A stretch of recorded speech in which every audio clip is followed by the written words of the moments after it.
You're listening to the Sportsman's Nation Podcast Network, brought to you by Outdoor Edge in their complete lineup of knives and game processing kits. These guys right now are doing an absolutely huge giveaway where you could win an elk hunt, and not just any elk hunt. We're talking about a 7 or 8 mile horseback ride into the backcountry. We're talking a one-on-one guided hunt.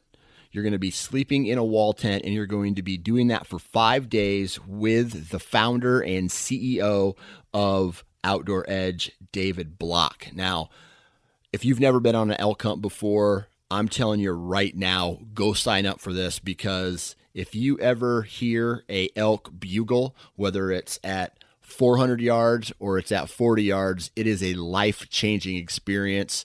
So here's how you enter.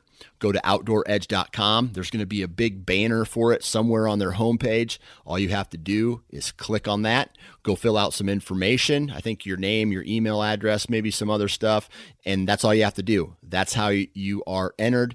They're going to be picking a winner, a ways from now, so you have plenty of time to enter. Go visit OutdoorEdge.com. Sign up today. Here we go. My name is Clay Newcomb, and I'm the host of the Bear Hunting Magazine podcast. I'll also be your host into the world of hunting the icon of North American wilderness, the bear. We'll talk about tactics, gear, conservation, but we'll also bring you into some of the wildest country on the planet chasing bear.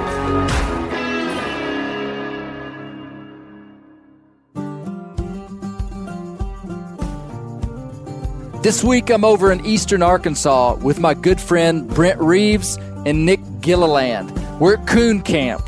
We're cooking catfish. We're coon hunting. We're training some young dogs. We're letting some old dogs hunt. And we have an in-depth discussion, and I mean in-depth, about coon hunting. And we break it down. This is a beginner's guide to coon hunting, because I think that coon hunting is a great point for people to enter into the outdoor world. You're going to enjoy this podcast with my friend Brent Reaves and Nick Gilliland. I want to talk to you about CVA muzzleloaders. CVA's been around since 1971. They have an incredible guarantee on all their guns. If you don't like them, you simply send them back within a specified period of time, and they will refund your money. What I want to talk to you today about is their Acura muzzleloaders. Their Acura has a 28-inch nitride-treated stainless barrel and provides a high level of long-range performance without sacrificing balance and maneuverability. Like all their Acura series rifles, they all feature genuine Bergara barrels, which are recognized as being the most accurate production rifle barrels in the world. The nitride treatment hardens on the outer layer of the barrel steel and turns it a rich black color, making these barrels impervious to corrosion. Additional standard equipment on this CVA is their quick-release breech plug, which is basically you don't have to have a tool to break it down and clean it. You also find their Durasight and their Quake Claw gunsling on all their guns. Hey, check out CVA if you're looking for a muzzleloader. These are going to be the best muzzleloaders on the market. We can't have a coon hunting podcast without talking about W Hunting Supply. W Hunting Supply has everything that you need for hound hunting. They've got leashes and collars. They've got Garmin equipment. They've got sport dog equipment. They've got all types and any and everything of what you need for your hound, for your squirrel dogs, for your duck dogs, for your yard dog. Whatever you need. If you need dog stuff, you need to check out W Hunting Supply. Buddy Woodbury and his team have an incredible acumen for customer service. They do. I was a customer before they were partners of this podcast. You're going to enjoy this podcast with Brent Reaves and Nick Gilliland. You know, I hate to start off this podcast with a biology lesson, but I just learned something that I hadn't told y'all yet. Out here, I was skinning this squirrel. Yeah. And did you know, tell me the truth, that a squirrel has a baculi? Yes. A buck squirrel has a bone for his man parts. Just like the raccoon and the bear. I did know that. It is very small. That I did not know. I absolutely did not know that. It's about a 1/4 inch long. I don't recall ever having a conversation about one, but I did know that. I was skinning squirrels with my dad and coons, and he said they were of the same ilk. Yeah. If you might describe it's it that way. It's the only buck squirrel that I've ever skinned that I noted it. So, and it was not of the normal persuasion of a coon. So again, this is a science lesson. Mm-hmm. So this is just what we do. And as coon hunters, everybody knows about the baculi of a coon. Oh yeah. It's notable. Yes. So we're in East Arkansas. I was just corrected because I'd said we were in South Arkansas. Anytime I'm like in swamp country, I feel like I'm in the South, but we're not in the South at all. Right. We're actually in not quite northeast Arkansas, but if Arkansas was split into quadrants, we would be in the northeast quadrant, would you say? We're above the halfway mark in Arkansas. We would be in the southern portion of the northeast part. It's kind of like a legal description. Yeah. We have to be careful describing to people where we are because we don't want them to actually know where our secret spot is. That's right. Yeah, so That's right. Wait, we're in the northeast, the southern part of the northeast quadrant of Arkansas. Yeah, that's it. And we're at Coon Camp. This is a first for me, and I've got Brent Reaves, who's been on here lots of times before. So Brent, welcome. Thank you, buddy. Do you have any science lessons for us? Just anything you've learned in the last hour and a half? No. Okay. All right. Good. Nick? Plumbing. I can give you a plumbing lesson real quick. Well, on what? The 3 things you need to know about plumbing. Well, go ahead. Hot's on the left. Don't bite your fingernails, and all the bad stuff runs downhill. That's everything you need to know about being a plumber. And the hot water in this place is scalding hot. Yeah. It's hog scalding. Yeah. yeah. And I've got Nick Gilliland Yes, sir. from Western North Carolina. Yep. I think any state or any place that has a direction attached to it, it's very important that you add a second direction in there to even be more specific so that people aren't confused that there's one Carolina and you live on the north side of it. Are you with me? Absolutely. Western North Carolina. I have come to find out that the folks that live in the 2 directional states that precede Carolina are very particular about which one you say that they live in. Right. If they live in the north one, don't say, "Don't you live in South Carolina?" That is a no-no. I understand. No, do not do that. The mountains literally stop the state line. It's a desert. After that, they just drop straight off. It's a whole different world. Well, hey, what we're going to do on this session is I want to talk to you guys about coon hunting. Okay. You guys are big coon hunters.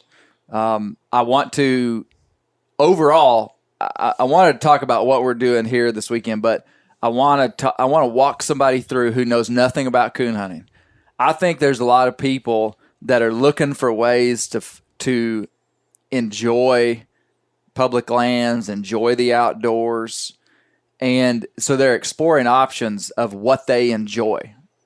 And there's some things in life that just seem to have these barriers inside of them that are pretty dominant and hard to get over. Okay, Yeah. Like for instance, if you're a golfer, like the barrier to entry to golf is so huge because your life would have to be so in the tubes for you to want to play golf To begin with.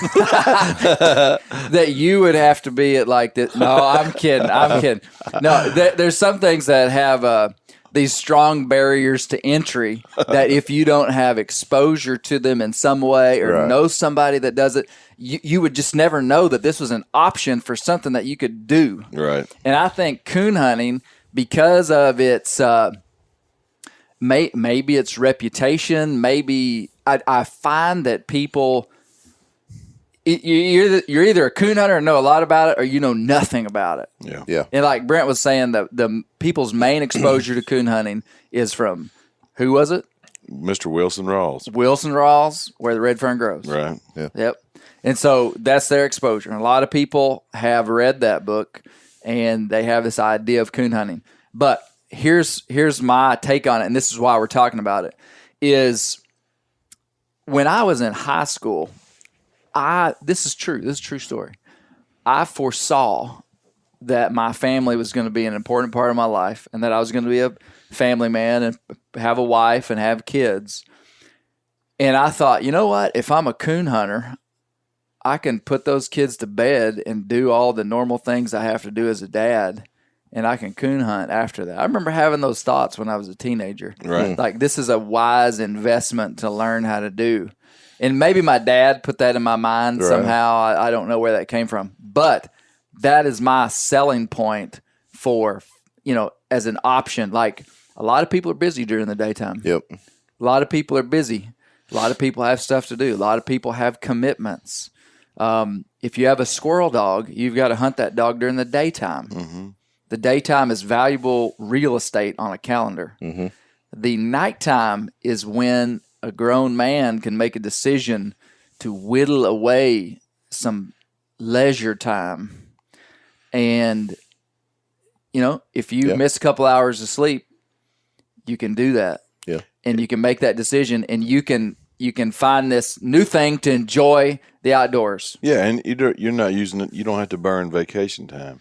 You don't have to take the limited time that you have away from your job that you would need to be spending with your family. If they're not interested in going with you, you don't have to burn those hours. Then you could be spending them with them doing something at night because, it's not costing you anything. Right. You can still do the other thing. Yeah. And, if you have a family and they decide to go with you, it's one of those things they can actually partake of. If you have a young child to take them deer hunting, they have to sit there, be quiet, right? Don't move, and all that stuff. But you can tote them through the woods or have them walk with you, and it's no big deal. Yeah. Right. So, well, and see, that's just so okay. So point number one is the time when you do it. You can coon hunt during the nighttime, not as valuable of real estate except for sleep. Okay. Right. Number two, what Nick just said. You can take people with you, and there's not as big a barrier to entry. Most states, a person that's a participant inside of a coon hunt wouldn't even necessarily have to have a hunting license. Correct. If they're not going to be shooting and partaking of game. It's a social sport. It's easy to take people. Everybody has heard me talk about all the hunting that I've done my whole life. I have taken more people and introduced them to hunting through coon hunting than any other thing that I do. Yeah. yeah. Number three is that the coons happen to be doing really well in the current ecosystem. Yeah. And ours especially. Yes. Mesopredators. Have you guys heard the theory on mesopredators? No. Okay.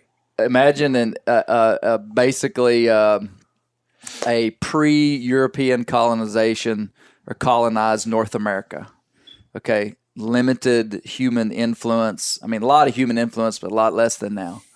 There would have been big predators everywhere. Here in Arkansas, there would have been mountain lions. There would have been wolves. Those were and bears. Those have been the three big main predators. Okay, we essentially we removed mountain lions. We removed wolves. Now we only have bears. Well, the natural order has this vacuum that's created when predators are removed. So the mid-size, the mesopredators increased. Mm-hmm. Coyotes, coons, skunks, possums, mid-size predators filled in the void that the apex predators once filled. And so that's why now the place is covered with coons, coyotes, possums, foxes, stuff like that.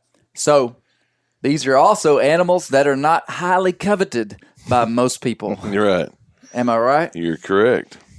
So there's a lot of access if you want to pursue finding a place to coon hunt. And now I want to hear Nick's story about how he has a tough time in North Carolina finding a place to coon hunt, which is hard for me to believe. Right. I mean, I believe you. It's hard. I wouldn't have known it. Yeah.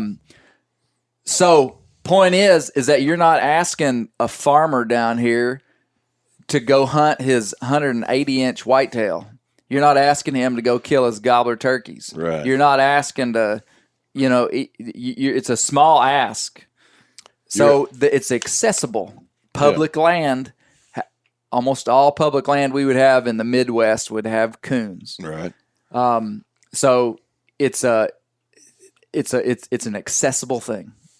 I'm building some ideas for why this is a value thing. Number 7. We're going to skip 5 and 6. No, it's North Number Carolina. 7. Man. No, I don't know. I don't know what number 1. You use a dog in this hunt.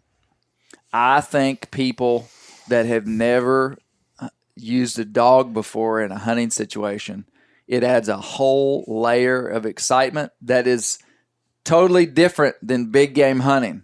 I mean, I love to big game hunt. I mean, I've built my hunting life around big game hunting. All right.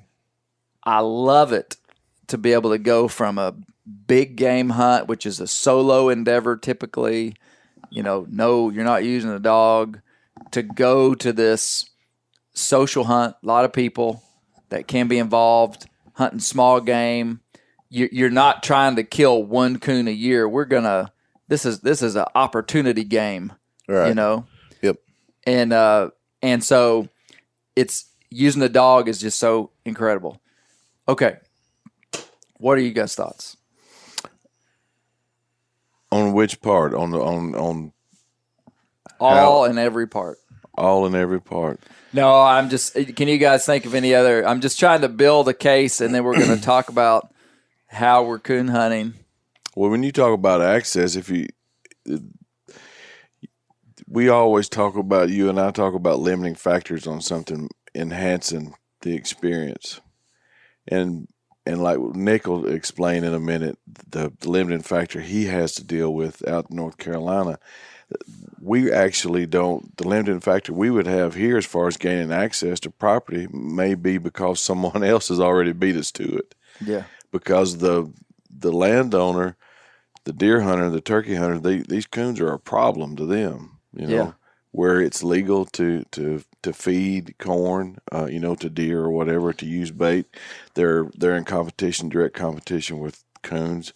Coons are a nest predator for turkeys. Yes. And in Arkansas especially, Clay, that the turkey hunting in Arkansas has suffered because of the amount of predators and the predation on ground nesting animals. It's been tough. Yeah.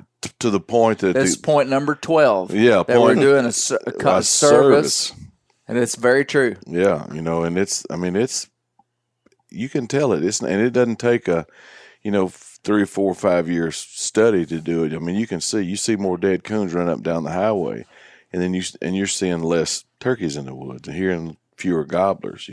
Hey, I want to make a comment on that, and I really don't want to monologue. I'm gonna actually talk to you guys, but I just wanted to set this preface. Okay, the people that are in the know oftentimes will have refute a little bit this idea that coon hunters are actually doing something for conservation by taking off coons off the landscape. Okay. I talked to, I corresponded with Mike Chamberlain, the wild turkey doc, the guy that was on big, one of the top turkey biologists in the country. Mm-hmm. All right. He actually has done an extensive amount of research on coons in the South. He sent me a bunch of his research papers that over the last 20 years that he has written about coons, coon predation, all these different things. So sometimes, like, we might wear a chip on our shoulder saying, "Hey, we're saving nest predators," and I basically said, "Tell me why we're not," because I hear some people say, "Well, you're not really having an impact." Right. These guys and basically what I felt like he insinuated, and I'm not putting his words in his mouth. This is what I insinuated from what he told me, is that on on a small scale, a coon hunter can make a difference. Mm-hmm. On a macro scale, coon hunters probably can't. Right. Do you understand what I'm saying? Yeah, absolutely. I mean, because we hunt on these little bitty pockets of land. Even this 10,000 acre property that we're coon hunting this weekend, right? That is a speck on the map. Yeah. When it comes to turkey habitat in the state of Arkansas. So, like a turkey manager for the state of Arkansas would be like, coon hunting doesn't really impact success in turkey nesting because it's such you got to have a really special set of circumstances for you to be able to run a dog on a place. Yeah. It's got to be a big enough place. The landowner's got to be happy about it. And essentially, he was like, there's no possible way that you're not hurting. I mean, there's no possible way that what you're doing is negative for turkeys. Sure. He said, I can't prove how much it is. But the way I think about it is if the one coon that we killed last night, or we killed a couple, if that was the coon that came upon a turkey nest that day or was going to, and it didn't because it was dead. That's a direct impact. Yeah. And so it's hard for sometimes research science to say coon hunters are saving wild turkeys. Yeah. Are you with me? Yep. Yeah, yeah. So anyway, I just wanted to say that there is credible understand because what's happening to wild turkey nest is they're getting robbed by predators. Yeah. I mean, that is what is happening. Now, it's a lot of predators. That's what Mike has shown everybody in their research is that it's great horned owls and it's skunks and it's coyotes and it's possums and it's black snakes eating a lot of turkey eggs. So anyway, but that's a good point is that we are doing a service. And in certain places, and I know from the places I hunt back home, you can thin out coons on a property. Yeah. To where they are hard to find. If you're not making an impact for the whole state, I guarantee you the farmer or the man leasing that particular piece of land, if you've been there for a year or two, could probably see the impact that you're having, at least, you know. So. Yeah. Nick, tell me about hunting in North Carolina. Like, describe to me the challenges of hunting there. Well, the proof is I'm here and not in North Carolina right now. So that's that number one? Is that going to be number one?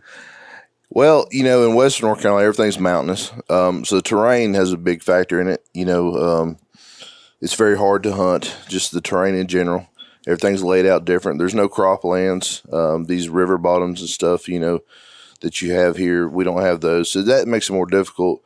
The biggest issue we have is everywhere around the house is turned into a retirement community. What used to be where a guy had some bottom farmland and he had 200 or 300 acres on the mountain too, is sold off.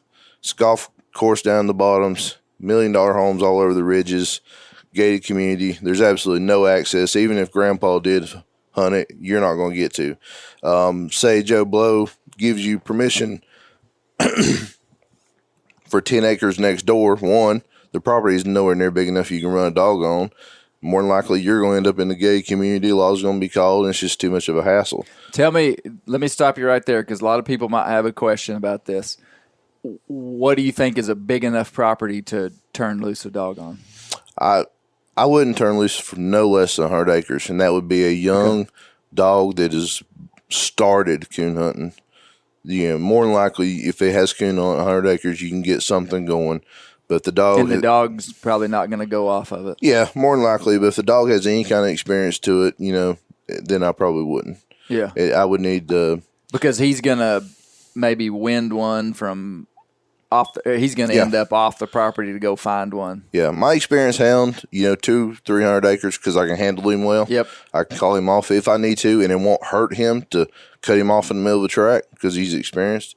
So that would probably be the minimum for him. But you know, a young pup you can get by with 100 acres, and that's that's a good answer. I can name you maybe 5 or 6 property owners in my entire county that own 100 acres. Wow, you know, so that is a regional issue because of the population explosion of where you're at in Western North Carolina. Yeah, I mean that's like where. Man, I tell you one thing coming from here, going back east and seeing that world over there is there's a lot of people over there. Yeah. I mean, more so than what we're used to here in Arkansas. Absolutely, yeah. Yeah, everything we used to have as far as industry was textiles and plants. And then in the 90s, all those kind of went away. And, you get a lot of people from like Charleston, even up north. They moved to the mountains of North Carolina because of the temperature. We got good 4 seasons. Everything's a little bit equal. You got some good hot summer. You got cold winter. So wherever they're trying to get away from that's out of the, in the extreme, they can find it there. And so now everybody that lives around there, you either sell them their land, you build their house, you mow their grass or something. So it's a necessary evil. We've accepted it and we take it in for our livelihood, but we've lost all of our access to natural resources, for any kind of hunting. Well, so therein lies a challenge to coon hunting is finding a place to hunt. And that challenge is nationwide, I would say. Yeah. Like right now where I live in Northwest Arkansas, that would be a similar challenge. Even though we have a lot of public land, like 25, 30 years ago and beyond, it was common for farmers to see it normal that they would let the coon hunters hunt their place. Like you wouldn't even necessarily have to have permission. Yeah. No. It would just be a given. Oh, coon hunters are in there. Right. You went down to let's go down to Clay's farm and turn loose. And it's just like, and it was just he gave permission to Bill. So I mean, he doesn't care. It's the coon hunter. Yeah. And that would have been common, and I love it. I love it in 2020 when I find people still like that. And the two places that I hunt are like that. Those guys, I mean, it's like they are just like, well, of course you're going to hunt my farm. You're a coon hunter, aren't you? Sure. I mean, that's kind of the way they look at it. Another thing that he fights out there too that he and I have talked about is because of that, you can't go down to Clay's farm and turn loose anymore. All those folks that used to do that are now going to where their state ground is, their public hunting ground. Yeah. Yeah, we only have, in the county, we have two areas of public ground. We have a national forest and then state game land, what we call it. And the national forest has certain restrictions. They got a lot of access roads. I don't understand why, but when season comes in, they shut the gates on them. Okay. So even if you want to deer hunt it, you got to hike in, into the mountains, miles. And so coon hunting is paying to do that. And what few guys still coon hunt, they're flogging to those areas because that's all they got. They don't have any public land or private land either, just like I don't. So if you're the last guy to get there 10 minutes after dark, you don't have a creek to turn a dog up. So yeah, that makes sense. So we're sitting here talking about coon hunting because we're on a coon hunting extravaganza this weekend, and Nick's dog got hurt. We don't even know what happened to it, but Nick we hunted till 4 a.m. last night, and then Nick drove his dog to a vet 2 hours away, and you gotta leave like right now to go get the dog. Yeah. Thursday night's when I hunt him, and I guess he must run to a beaver stop. Yeah, that's what it looked like. And just basically hit him right in the chest. And Friday when we came out and was walking him, I seen he was swollen. And then so I left him in the kennel last night. We went hunting, come back, and he's definitely got an infection. So had to drive him to the vet.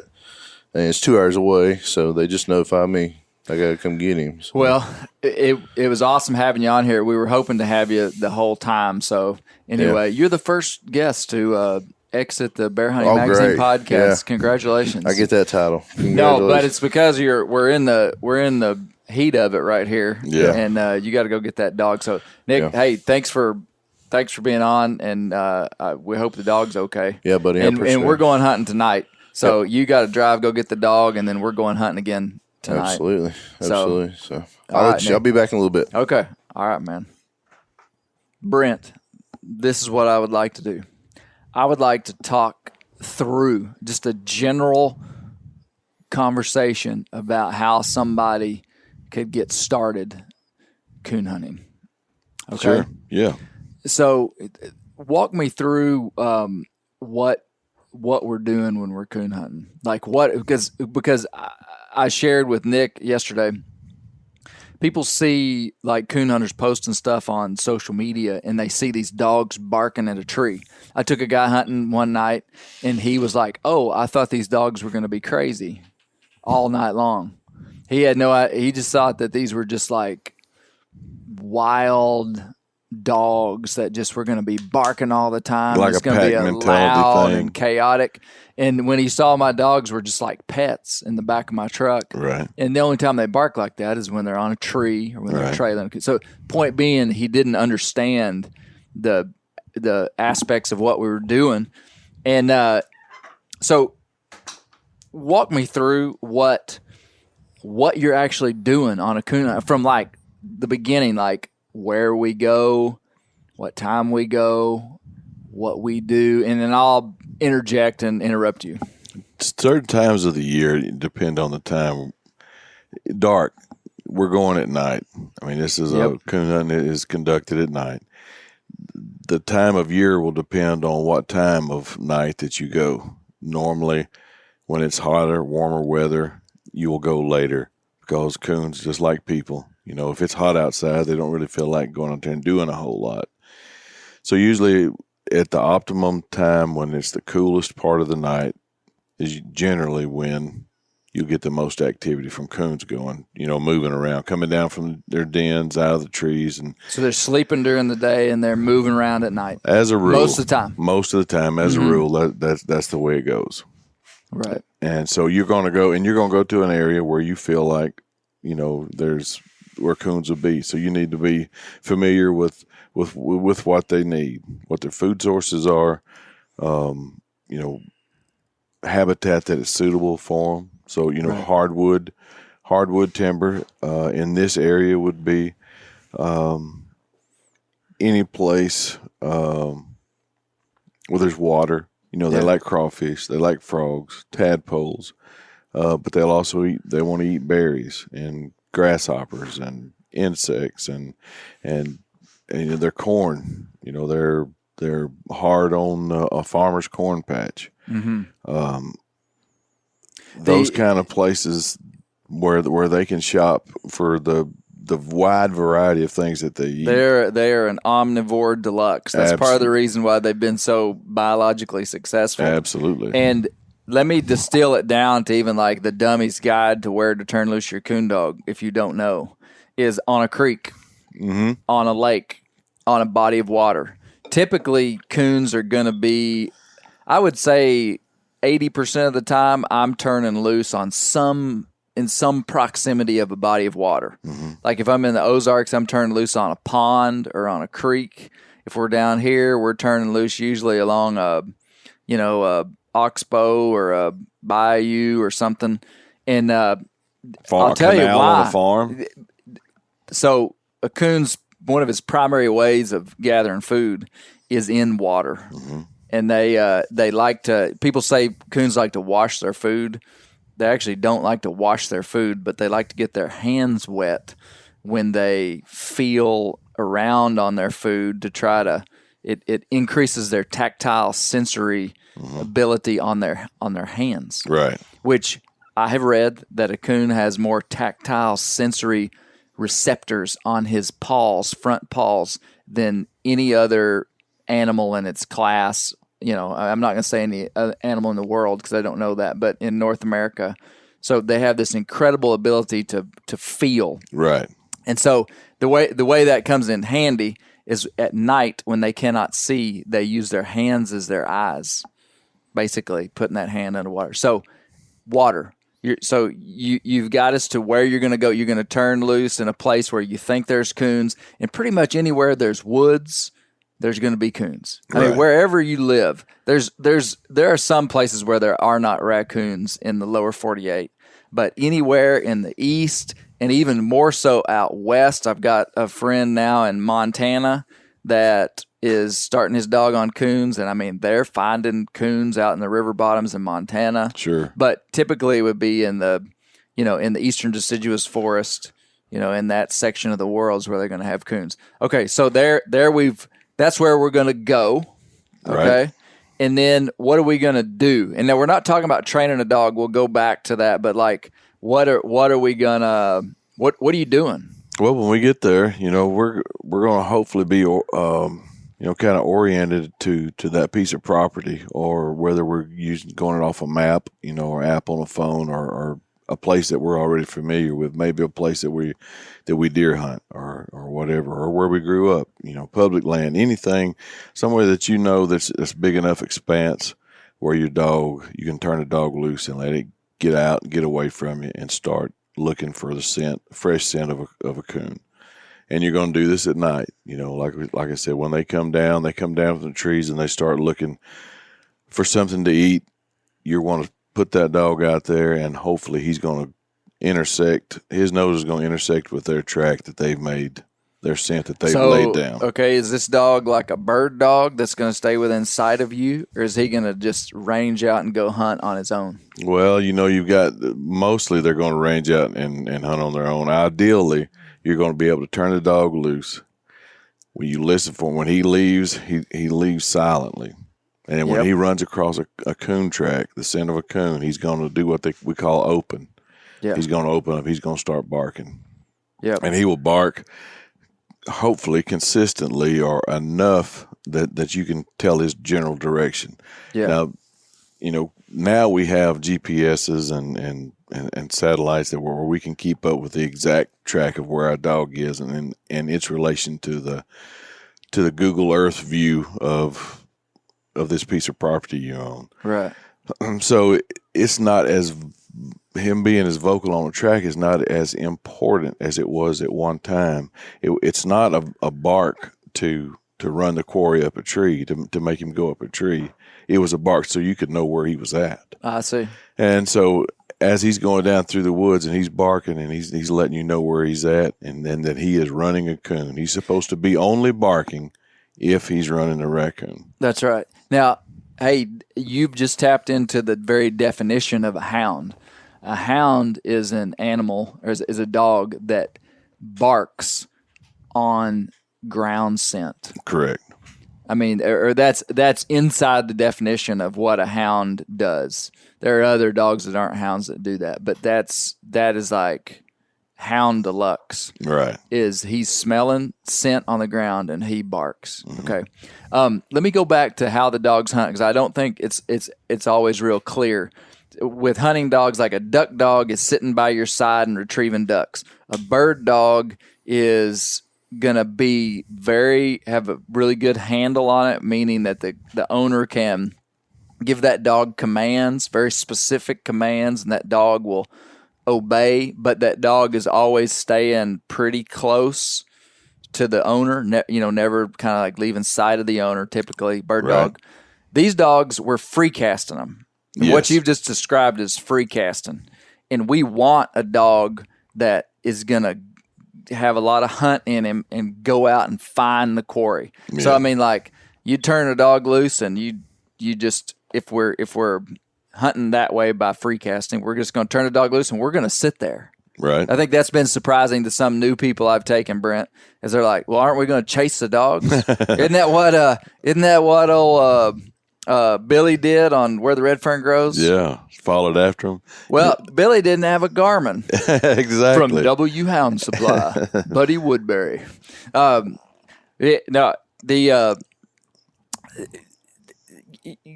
What you just said, them being able to track a dog by sound, like used to, you would have had to follow the dogs pretty close to stay within hearing of them. Anymore, we don't have to do that. So we turn dogs loose and we just kind of sit there, wait for them to go tree or wait for them to strike a track. Right. And so anyway, I just wanted to clarify that. Okay, so walk me through the stages of a track.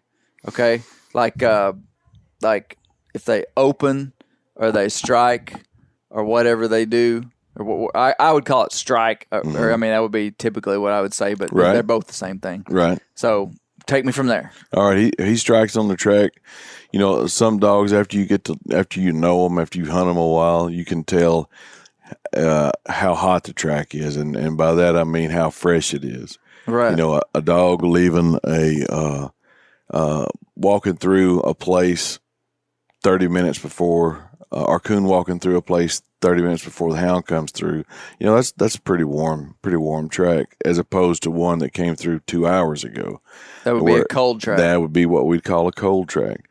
And you would be in the way that a smoking hot track would be. Yeah, he was here 20 seconds ago. Right. You know, the puddle or the mud that where that coon stepped is the water's filling into that track, Right. you know. So it's a hot track, and the dogs are going to react different. You're going to get a different reaction from them. Where a hot track would be a more excited, a more high tempo, and excitable bark as opposed to it would be less degrees of that for the colder part of the track or a colder style track. Yeah. So the dog strikes a track, and he's smelling the scent of that coon on the ground, and he very well may be smelling. Like, okay, here's the other thing I don't think people understand is at what stage does a coon know it's being pursued by a dog? Okay, like that. I think most of the time our dogs are striking the natural travel patterns of that coon. Yeah. Like that coon's been wading along that creek, leaving scent on the ground. Then our dogs come in and they smell him and bark, and they start tracking that coon. And that coon may be 300 yards up the creek and goes, "Oh, I hear a dog." Right. Some percentage of coons are pretty much going to probably climb up a tree right then. Some percentage of coons are going to run. But coons are not like this endurance animal like a black bear would be. Correct. The longest coon races I've ever seen would probably be like half a mile to 3/4 of a mile. And there have been much longer coon races than that. That's just my personal experience. And that would be a long one. Most of them are 200 yards. Right. And the dog trails. He's barking on the track, barking. And then when he comes to the tree that the game has gone up, he will do what we call a locate bark, which is an elongated bark. Typically, not all hounds do it. Some of them do it really beautiful. Some of them have a quote-unquote $1 million locate. Right. Others may not have much of a locate or a changeover. But so they're barking this irregular bark, and then they hit the tree, and it's almost like they're saying, he went up the tree. Right. If me and you were walking along a coon track, Brent, and we were like, there he is, there's his track, there's his track, there's his track, there's his track, and then we see his tracks go up the tree, we'd be like, I just think he went up that tree. Yeah. My voice would change an octave. And then once the dog is solidified on that, the coon is up that tree, then it begins to tree. Right. I described to somebody the other day, Brent, about how the reason that a tree dog is so special. See, man, if you just talk to somebody that had no context for hunting dogs or tree dogs, you would say that dog barks at a coon tree. When a coon goes up a tree, it barks. They would not know that was special. Do you see what I'm saying? Oh, yeah. I mean, it's just like, well, it's a dog barking on a tree. What's the big deal? What do dogs do? And we are like, oh, man, that's a tree dog. Yeah. Let's dissect this, Brent Reaves. All Listen right. to this. A tree dog is actually a beautiful example of the human-dog partnership. Perhaps the greatest example of the human-dog partnership, which were basically domesticated wolves, if we go back a long time. Right. And humans' partnership with dogs has been a massive part of our success as a species. Right. If we go back to our hunter-gatherer days, the human species has been propped up on the back of dogs, domesticated dogs that protected us, that helped us hunt, that fed humans at different times when times got rough. It was kind of like having a little backup plan if things got bad. Plan B. Plan F. But listen to this. A natural canine would never have the instinct to stay and bark at a tree while it was pursuing game because that game would have escaped them. And the reason he is staying there is because he's waiting for me to come to him. And that has been bred into them by selective breeding. Yes. And it shows it's a partnership dynamic because humans have a way to deal with critters that climb. Yes. It's called bullets. Right. It's called arrows. It's called rocks. It's called opposable thumbs so we can climb that tree and shake it out. Right. A dog does not have that. So my point being is a wolf, a coyote, a fox, They're chasing stuff on the ground to try to catch it. When it ran up a tree, they go try to find something else that hadn't run up a tree yet. Exactly. Do you see what I'm saying? Yeah, Selective absolutely. breeding. So it goes against everything natural for a dog to want to stay at a tree and bark. That's why a tree dog is special. Yeah, and it's the whole volume of that partnership and what it means to somebody that can really appreciate it. Is I'm providing that dog's health care, I'm feeding him, I give him a place to stay, Dental, absolutely, life insurance, all of it, and 401k. It's been pretty expensive for the one that I've got. So Nick just went no telling how much he spent on that dog. No telling. We're going to set up a GoFundMe page for Nick Gilliland's dog that he just went to pick up. Exactly. So I mean, and that dog is also a very important part of my family. Yeah. My wife and my little girl it's a daily ritual. When my wife comes home, she picks Bailey up from school. She goes outside, sits on the back patio, and tells my coon dog that he does not have to go hunting if he don't want to. He can stay right there. Now, who does this? Your wife or? Yeah, this is Alexis. Okay. Yeah, my wife, and because Bailey goes with me, she likes to coon hunt. But it's he's a part of the family, and it's that it really makes it. I mean, it's humorous, but it makes it that much more special when he does. He's just a puppy and he's learning, so it just makes it that much more special when he holds up his end of the deal. I bought him as a coon dog. Yeah. It turned out he became a member of our family, and through his personality. But it makes it that much more special what you're talking about when he does what he's bred to do, what his genetic code, tells for him to do. And it is. It's hard for somebody to understand that's not had a dog in the hunt, quote unquote. Right. I mean, there's something like people that are dog people understand it, and nothing against people that wouldn't be dog people, but point being, there is something that triggers inside of us that is beyond rational explanation when we partner with an animal to acquire meat for our family. Sure. To acquire hides for our family, to acquire wildlife related commodities. I mean, it's almost as elemental as a human's attraction to fire. I mean, and the human attraction to fire goes beyond rational explanation of, I can warm my hands. I mean, that is something that has from the very beginning been the thing that has caused us to be successful as a species as well. Yeah, absolutely it has. We have. I was reading in a book the other day, Brent, about this is slightly a rabbit trail, but I'm going back to this kind of like. And when I use the term evolutionary, I'm not talking about. There's a lot of stuff. There's a lot of good things inside of evolution that are just science. Okay. Yeah. Sometimes we've been trained to think that, Anyway, there's a lot of evolutionary stuff that goes with fire. I read a high apartment that has a good vista, or where we put our trophy homes is up on big hills. Wherever you live, there's probably like high dollar homes up high.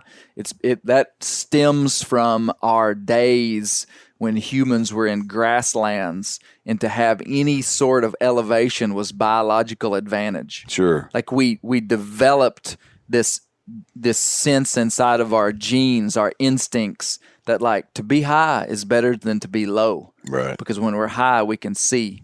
Anyway, I'm saying that a tree dog triggers these same things because what I do is absolutely irrational, Brent. It makes no sense why I drove 3.5 hours to come to this swamp to turn loose my dogs. And wait around in the mosquitoes. I love it. Oh, my gosh, the mosquitoes. No, and the whole point of this whole conversation is that coon hunting may not be something that's in people's wheelhouse, but we're going to put it there as an option for people to give them an access point. And that's what this whole conversation is about, okay? Yeah. And there's to dive into the like practical aspects of like how could you become a coon hunter? I mean, let's talk about getting a dog. Where could people? What kind of dogs are people using for coon hunting? Number one, Brent. Well, probably the most popular dog and is going to be a tree and walker. There's more of those used than anyone or than any other type. But you got tree and walkers, and you've got red bones, blue ticks, black and tans, plot dogs. There's leopard dogs. I'm not very familiar with those. English dogs, cur dogs. I think there are 5 or 6 UKC registered what they call coon hounds. Right. And it's the ones you just named. Mm-hmm. People also use for coon hunting sometimes cur dogs. Right. But most of it is going to be those main breeds of hounds that you just described. Yes. So if you have a lab, it's probably not going to make a coon dog. No. I've had people ask me stuff like that. Well, I've got a blue heeler. You think I could turn it into this? And it's like, well, probably not. Right. And it doesn't say that they wouldn't run one up a tree. But as far as having a dog that if you're looking for a coon dog, that the ones that we just described there that's the area that you want to start picking from. Right. And there's a lot of through social media and the internet and other sources, finding dogs it's pretty easy. Easy. Very easy. Readily available. Finding the right dog. I bet we could right now on our phone, Brent, I bet we could do a challenge. Could we in 10 minutes find a registered litter of coon hounds within 2 hours of right here for sale? Oh gosh, yeah. And we could, that would be a good challenge. We could do it. Point is, these dogs are readily available. Yeah, they're everywhere. Yeah. For sure. And it's in great abundance, and you've got different styles. All the dogs that are bred now are coming from the competition world. The characteristics. He just found a litter of pups. Did he? Carson, we've got our buddy Carson over here, and he just picked up his phone. You find a litter, Carson? Let me see. Okay, let me see. All right, so this was posted yesterday at 12:30. This guy's got some tree and walker puppies. Where is this at? Do you know? Arkansas. It's in Arkansas. Yep. Yep. Well, there's not a place in Arkansas that you can't go be in 2 hours from where we are. He just proved our point. Yeah. Because Carson Osgood for the win. There you go.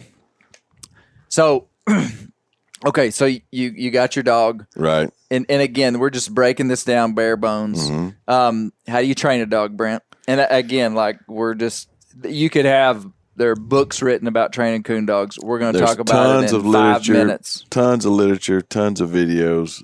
The best thing in the world to do, break it down as simple as you can.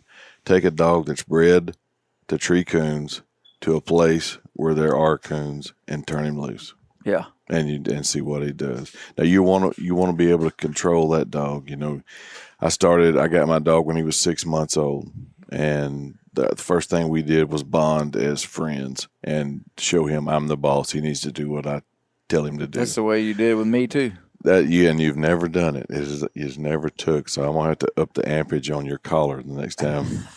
The next time we go train. Most dogs are started when they're about 10 to 12 months old. Yeah. 9 to 12 months old is the window when you're going to start kind of hunting the dog. Yeah, and you're talking about a process now, and an investment not only in money but in time, because there are some of the greatest dogs in the world never started treeing until they were 2 years old or older. Yeah. So I mean, that's a lot of trips in the woods where nothing happened the way you wanted it to happen. Yeah. And we talk about it a lot. Nick and I do on our podcast, and with Steve Fielder, is that the best thing that you can have is patience when you're training one of these dogs, and so it's a big investment. And if you're wanting to do it yourself, from a puppy up to the finished part, it's a project, and it's a long grind. Now, the thing to do if somebody's wanting to get into it right away, There's started dogs. You can buy a started dog. You can buy a dog that someone else has already put the time in to getting that dog started, where he's hunting for coons when he leaves you, and he's doing what you want him to do when you tell him to. He's not running deer. He's not running treeing possums or bobcats or anything. We like them to tree bobcats. Other than a coon. Where legal. And but those obviously are going to be more expensive. Well, when you're talking about training a dog, you have this dog that has a natural instinct to tree a coon. Right. That dog also would have the same natural instinct to run a deer. Sure.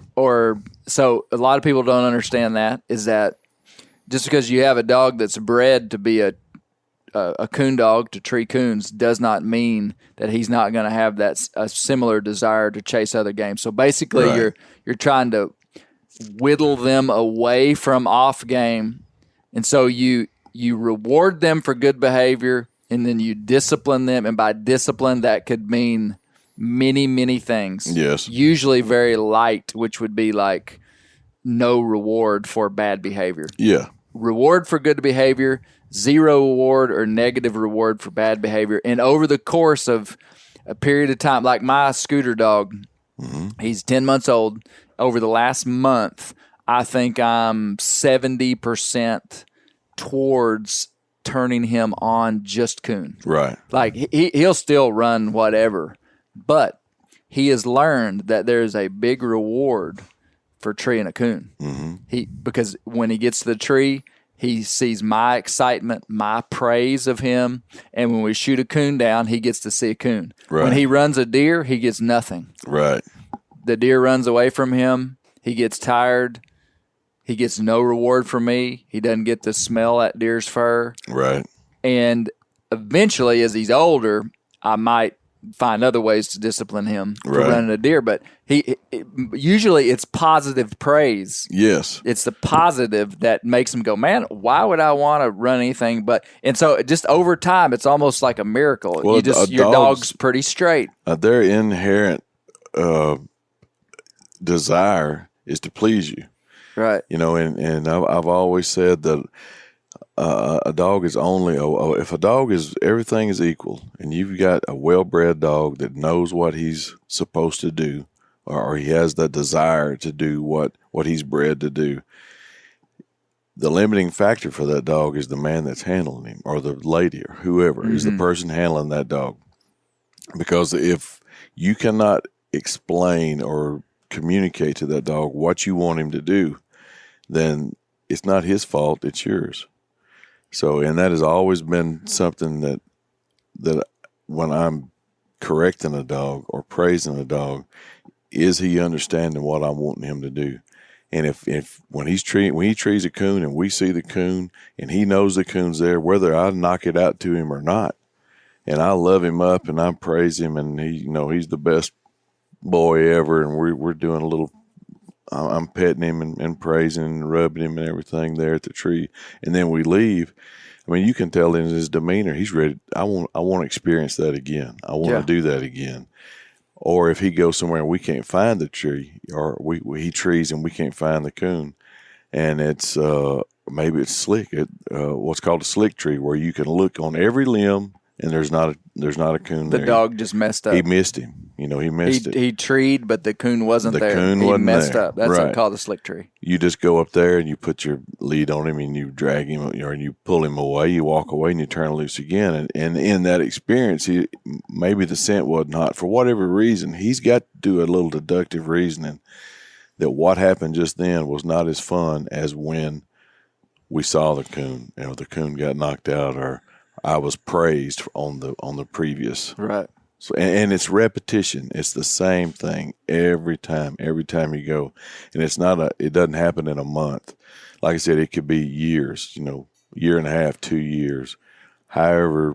Now, wouldn't long. you say you'd typically expect to see, I don't want to paint the picture too negative, even though what you're not negative, but too extreme. I mean, your dog is a year old and he's already treeing coons. Right. So now to get a finished dog, you're going to get that 2-year plus.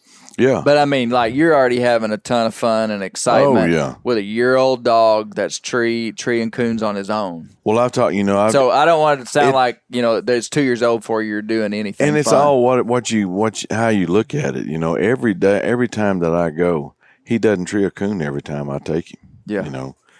But if he does what I tell him, if he hunts like I want him to hunt, because I've got no control over whether or not coons are coming down and crawling around on the ground.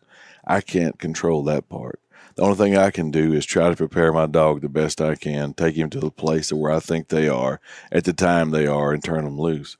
But if that dog does what I want him to do when I turn him loose, it's a positive thing. Yeah. And when I get him back at the end of the night, and I know he's been out there and he's tried, and he hadn't run deer, and he hadn't treated a possum, and he hadn't disobeyed me when I called him back. Maybe he was getting close to a road, and I give him a tone on the collar, or I called him verbally, and he come back to me. Those are all positive things. And when he gets back to me at the end of the night, I'm going to love on him and pet him and praise him, just like I would if he had treated coon, because that progression every day is just you're building the foundation, putting all that stuff, building that base layer of I'm the dog's thinking if I do these things, I get the reward. Yeah. And then the gravy on that biscuit is when he's treeing coons by himself consistently. Love the metaphor, Brent. That's it, man. Gravy on that biscuit. Yeah, the hunt is the biscuit and the coon is the gravy. The other thing that the main way that we would train a dog to, Brent, is by taking it with an older dog. Yeah. And I can't minimize that in any way. Like the way I'm training my dog, Scooter, right now is taking her with a broke, finished coon dog. Right. And so that dog the young dog begins to hunt with the old dog trees, the young dog comes in and is like, hey, what's he doing? Right. And over time, they kind of just merge into doing what a good dog is going to do, just like they would merge into doing what a bad dog was doing too. Yeah. If you had a trashy dog that's running deer, your pup would start running deer. Sure. So there's probably the hardest limiting factor for somebody that's never coon hunted, that doesn't have a connection to coon hunting, is how are they going to find somebody? And that's just one of those social challenges that somebody's just going to have to figure out. Yeah. There are coon hunters all over the country. I was very fortunate. After I bought my dog, I'd had him maybe 3 or 4 weeks, and I'm outside in my driveway cleaning out my dog box, and a man that I'd never met in my life, Rex Whiting, drove up in my driveway and said, hey, what are you going to think? He said, the first thing he said to me is, you're going to think I'm crazy. Well, I didn't think he was crazy then, but I do now. It's confirmed. But he said, there's 2 kinds of people that live around here where we live, and that is duck hunters and coon hunters. What kind of dog are you putting in this box? I said, a coon dog. And from that conversation right there, we have become really good friends. Yeah. It turns out, he's got an older dog, just what you're talking about, an 8-year-old dog. All you had to do is have a dog box in the back of your truck. And that's all it took. And I was fortunate enough. Man, that just shows you how willing people are. Sure. I mean, they're out there. But yeah. it's not, I say that statement to say this, it's not impossible to do it by yourself. That's right. It's going to be harder. And Rex not only is there, his dog's not only helping my dog, but he's helping me. He's helping me read that dog and telling me through his experience, this guy's got tons. He's been hunting forever. Hey, when I started training mules, I didn't know much of anything, and I watched YouTube videos to learn how to train a mule. Okay? That could only take me so far. And my friend Darren Wiles, who's Darren's probably in his 60s, he was coaching me through, just like over the phone, different things about my mule. I'd tell him what was happening, he'd tell me this, and yada yada. We went back and forth. Well, one day Darren said, hey, I want to come over and I'll help you work your mule. I watched Darren Wiles for 5 minutes in that round pen with my mule, and bam, I got it. Yeah. Like, really. Yeah. It wasn't what he taught. It wasn't like do this and do that. It wasn't like a technique, but I watched his demeanor with that animal. I watched how he demanded its respect. I watched his posture, and I was like, oh, that's training. I Right. get it. And that translated to a whole bunch of other stuff. I say that to say I have been with a houndsman before that the same experience happened. Like, I'd just been turning dogs loose. Like, when in phase 1 of Clay Newcomb's coon hunting career from age 14 to age 21, I was just taking coon dogs, quote unquote, and just turning them loose. Mm-hmm. And they'd go tree a coon, and I'd go shoot it out. And we just did that as much as we could. I never had Right. great dogs. When I was an adult and got back into coon hunting, I went with Danny Drummond, my friend Danny Drummond in Northwest Arkansas. Mm-hmm. And just a couple of things he told me to do. And it wouldn't have even been anything specific. It was Fern. I was training Fern, and Right. Fern was running something that the old dog that he had wouldn't run. And I didn't know if I should go discipline Fern because we knew it was off game. Right. And he said, I'll just let her run it. And I said, really? And he said, she's just a pup. She's 8 months old. Just let her run. And, that trash track, as we'd call it, fizzled out. And Fern came back and went and treed a coon with the old dog. Eventually, the old dog treed and Fern was there. Right. And I learned, okay, you don't have to demand perfection. This is kind of a long-term thing. Yes. And he was like, I like it that your dog was running anything. Exactly. And I said, oh, really? Okay. And then the next time we went, Fern absolutely burned the hair off a deer. And he said, I like what your dog just did. And I said, really? And he said, man, she ran that deer like she meant it. And I said, okay, got it. He liked the desire, and he said you can work with that, her running a deer later once she starts treeing coons and you start praising her for that. Yes. And she knows that life is good when you tree coons. And point being, going with somebody can mean a lot. Yeah. You can learn a lot The quick. exact same lesson. I got that exact same lesson from Rex. He told me, he said, look, the hardest thing to do to teach a dog is to go hunt. He said, if you got one that'll go out there and do that, you're way ahead of the game already. Yeah. He said, and if he's chasing deer, it don't matter what he's doing. If he is chasing another animal out there, regardless of what you want to do, you can teach him not to do that and stick to coons. He said, but if he's running game out there, deer or whatever, he said, you've got something, you got a place to start. So you're already ahead of the game. Yeah.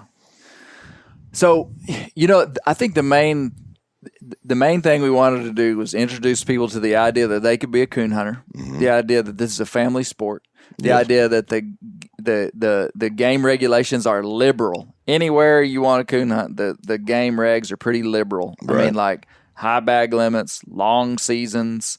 Your challenges are going to be finding a place to hunt. But if you're in a place with a lot of public ground, you can probably do pretty good. Mm-hmm. I pretty much have 3 farms that I hunt on private ground for coon, and that has serviced me well for years. 3 farms. One of them's 300 acres, one of them's 600 acres, and one of them's 244 acres. Right. Okay, that gives you an idea of the size farms that I'm hunting. And all those do me good, plus my public land, and like come down here for a weekend and hunt with you guys on some of these big tracts of land down here. So this is not meant to be like the full resource vault of coon hunting, but you guys have that. You have a podcast, Brent. I do. That's all about coon hunting. Tell me about that just a little bit. Nick Gilliland and Steve Fielder and I do a podcast called the Nite Life Nation, and it's all 100% coon dogs, coon hunting, anything related to it. Competition. Steve is I would almost said world renowned, but Yeah. I don't know that wouldn't For be. sure, nationally renowned. Absolutely. Because there's not much, nobody else cares about coons. As far as I know, Steve is the only guy that has ran all the coon hunting registries, AKC, PKC, and the UKC, that has worked at all three places.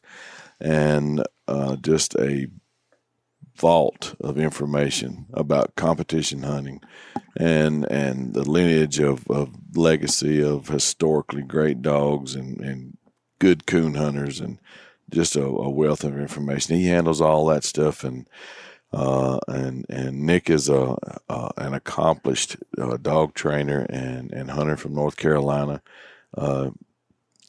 Nick's just a good guy. He's just a good guy, man. And he likes to help people. He loves to hunt. His mission, he's always talking about how can we help, the folks that are listening. And that's what we do. He came up with the phrase of, we want to do something that's educational, entertaining, and help people evolve, getting better in this business of coon hunting, in the sport of it. And he's not a competition hunter. And, I've never been to a competition hunt. I look forward to going some, and trying it out. But the joy of just having a dog and going out and doing, hunting, pleasure hunting is what drives us. And Nick's in North Carolina, Steve's in Florida, and I'm in Arkansas, and we put out this weekly show where we just Nite Life Nation Podcast. Nite Life Nation Podcast, where we just sit around and we talk about it, and we talk about training tips, and the progression of our dogs. We've all got 3 pretty young dogs that we're training, and people have shown a lot of interest in following how their progression is, and the techniques and stuff that we use to make them better, and it's just a fun family affair.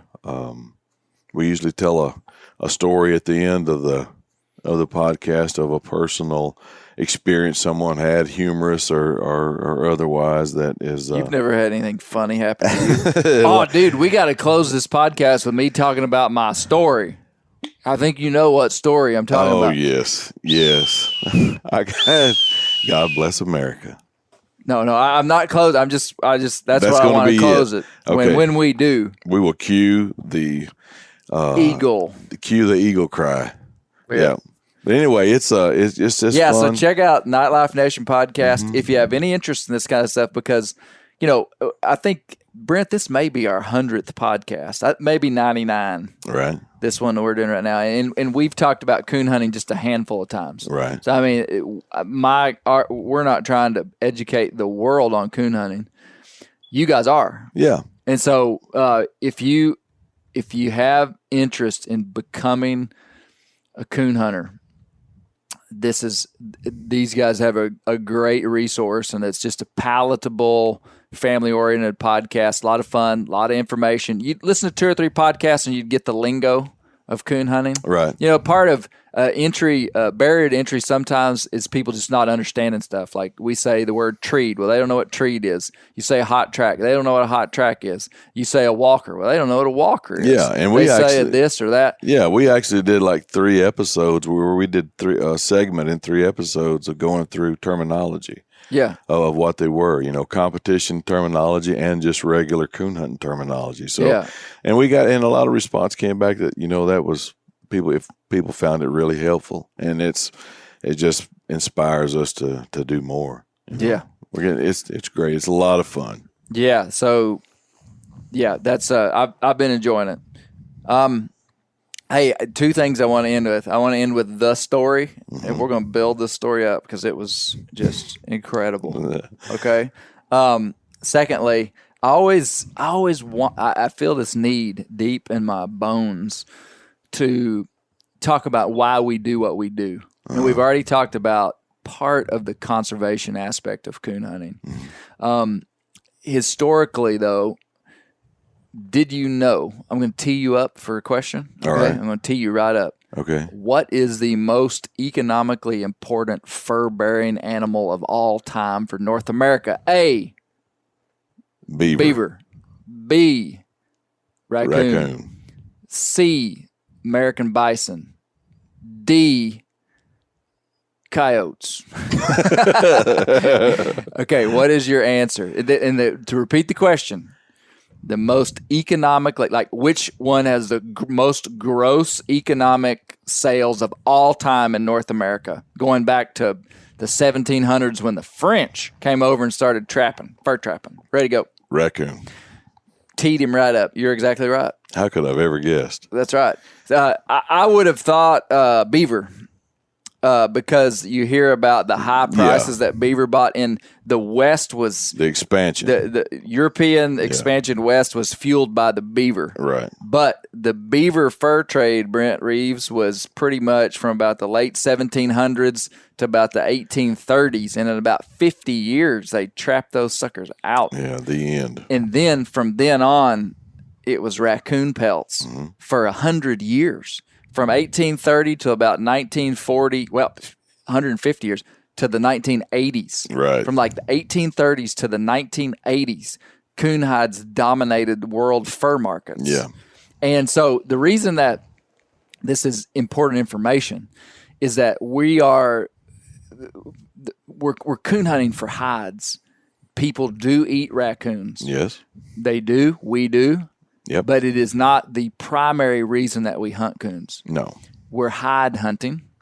And that fits inside the North American model of wildlife conservation because there's multiple things that we're tapping into. We're tapping into an overabundance of a natural resource, which is scientifically, I read that in a research paper that Mike Chamberlain sent me, Brent, because I've always said that. I've always said that coons are the population of coons currently is unnatural for recorded history. That is true. Absolutely it is. So we are tapping into from a depredation standpoint. We're trying to lower coon numbers. So that's number one. But then number two, fur prices aren't worth that much anymore. But there's still